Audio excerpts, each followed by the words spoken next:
Morning guys, Moorhuhn here. Today I want to talk about a bug we have discovered in the alpha, which is fairly interesting, and I thought it might be interesting for a lot of people to, well, explore where this bug is coming from. And for those who just want to know what the bug is and, well, then get out again, here I have a quick explanation.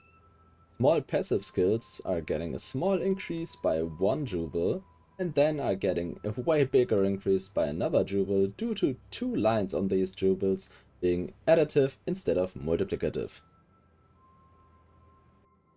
Now for those who want to leave after knowing the bug, feel free to drop a like and a comment about what you think about the bug. Should it be fixed now, sooner, later, or what is your opinion about the bug?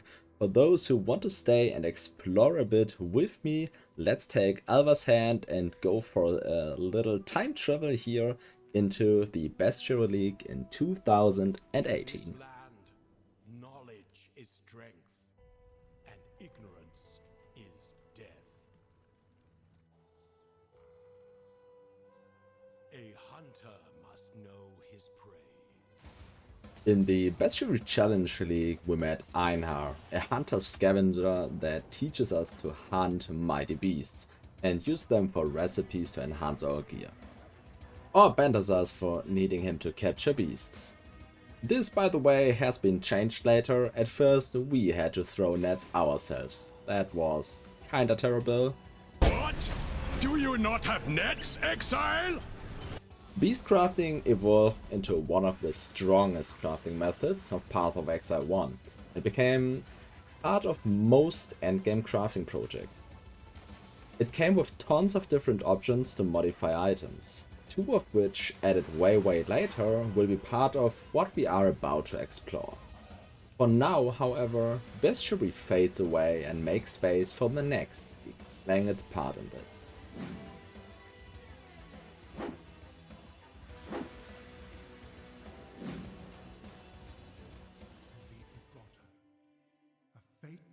Than death. It is as though my very thoughts are breaking, fracturing into tiny splinters. There are secrets buried in my memories, exile. Important secrets. Save these memories. Preserve them.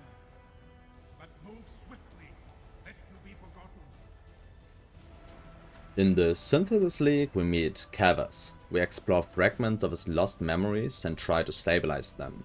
Then we take them onto a board game to puzzle our way towards endgame bosses. Synthesis introduced 2 new types of item mods, fractured items and synthesized items. The latter of the 2 plays a major role in the story of the Adorned and Giga-busted magic jewels. But that again comes much later. Synthesis only introduces these systems. Synthesis for now has to make space for the legions of the past that entered Rayclast in 2019. A chance to create something truly unforgettable. In the heat of battle, a single moment may fill an eternity. Legion League brought back enemies of the past, split into 5 factions. The Eternal Empire, the Karui, the Marraketh, the Templars and the Vaal. All of those could be accompanied by their general, which one of them we do meet in Path of Exile 2. Viper Napuerzi is getting trapped into the Legion monolith after defeating her in Act 3. She was the general, or is the general, of the Vaal. Most notably, Legion League has been known as the league for playing Cyclone. The items introduced in this league that play a big part in this video are the Timeless Jewels. Timeless Jewels are unique jewels that alternate how your tree works. They add bonuses to your nodes and completely change what your keystones are doing. They came with a randomizer that took the PoE community slightly over 3 years to crack. With the jewels out of our way, we can proceed the journey through time and arrive in 2020, the Harvest League. Though this land is shrouded in pain and darkness, it teems with life. Behold the sacred grove. In the Harvest League, we had to build our own garden to gain access to the most broken crafting tool PoE has seen to date. It was reiterated every other league, and to a lot of players had its peak in the Ritual League. Bad memories about harvest layout spreadsheets come up whenever I have to think about this. The one thing we cherry pick out of this item editor for the video is the synthesis craft. This is where the first strings tie together. Harvest allowed us to add synthesis mods onto items.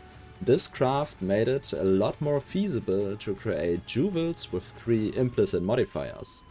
Magic jewels with 5 mods were born, but didn't have much of a purpose, yet. But this purpose remains hidden for now. Sanctum does not. The next step of our journey in 2022. Whatever you sow, you must harvest. Many have met their fate here in the shade of Fell Shrine. So step lightly. For here you are bound by new rules. My rules. The Sanctum League introduced, well, the Sanctum, or as we know it today, the Trial of Sakama. In a roguelite meta, we conquered the flaws of the Sanctum to get those juicy divines. However, the Sanctum League itself plays a very minor role in this. It did, however, introduce an item that plays a bigger one. While the Atlas memories themselves has been introduced 1 league earlier, the memory of the Harvest Beasts has been introduced with Sanctum. This memory allows us to capture beasts for Einhar, that allowed us to go even crazier with the sacrifice altar. One beast in particular piqued the interest of Mirror-tier crafters, the Vivid Vulture. This beast made it possible to reroll the implicit synthesis modifiers of an item. Combined with the Greyshake Chimera that allowed us to imprint a magic item and recover it to its imprinted state whenever good mods rolled away, I think you can see where this is going. Right into the next step of our journey, the Affliction League.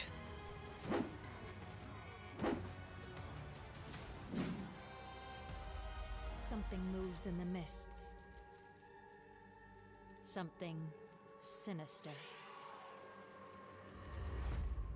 Thorn, rot, plague, and claw. The affliction spreads. It hungers for more. In the Affliction League, we searched our way through the mist and darkness of the Wildwood. Met with monstrosities and enemies, some of who we know from Path of Exile 2 also. The King in the Mist still lurks in the Wildwood, waiting with his fancy bell to make us richer.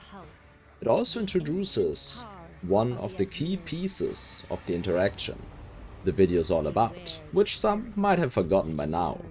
The Adorned, a jewel making use of magic jewels, by enhancing their power by up to 150%. Nerfed by now down to 100%, the Adorned found its way into Path of Exile 2 also. This was the first time magic jewels with a lot of implicits became interesting. It's not the peak of the Adorned jewels though. One missing piece was left, and introduced in the Necropolis League, our next and nearly final step on this journey.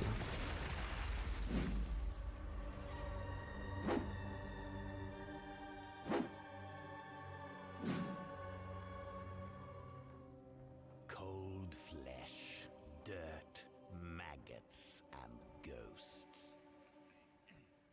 Our job is to keep them where they belong. It's your first night, so you'll need this. A ghostly lantern for ghastly tinkering. The Necropolis League brought another crafting system that to this date has been by far the most broken one, overshadowing even Harvest in its prime.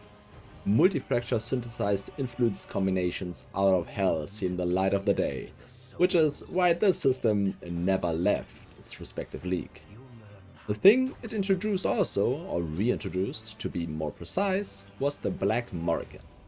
In the form of a capturable beast, it enables a beastcraft that makes the crafting process shown in the background somewhat feasible.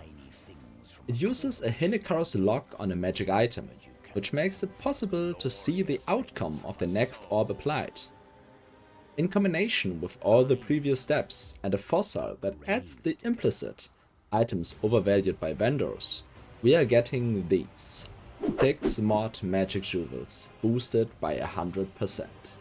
Pure insanity. With this road walked down through the past we reach the present. The Path of Exile 2 Early Access launch. Resistance is a thing of beauty, precious, but impermanent. Life and death are mortal enemies, and yet bound to one another. The continuation of life must be protected at all costs. Some have said my methods are brutal. To this, I say, there can be no salvation without sacrifice. We know it, we love it. Path of Exile 2 does a lot of things right. And I am loving it. But it has some overarching problems. Those are not what I want to talk about right now.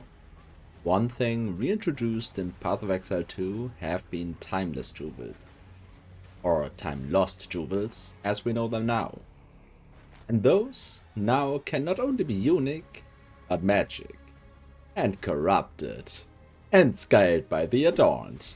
And this brings us to the bug, or feature, as I call it, as long as I am using it on my build. The line we are looking at here is the 30% increased effect of small passive skills in radius. Having pretty much the same wording as the Adorned, it seems like the Adorned is adding on top of this, additively instead of multiplicatively, which brings it to a 122% increase effect of small passive skills in radius.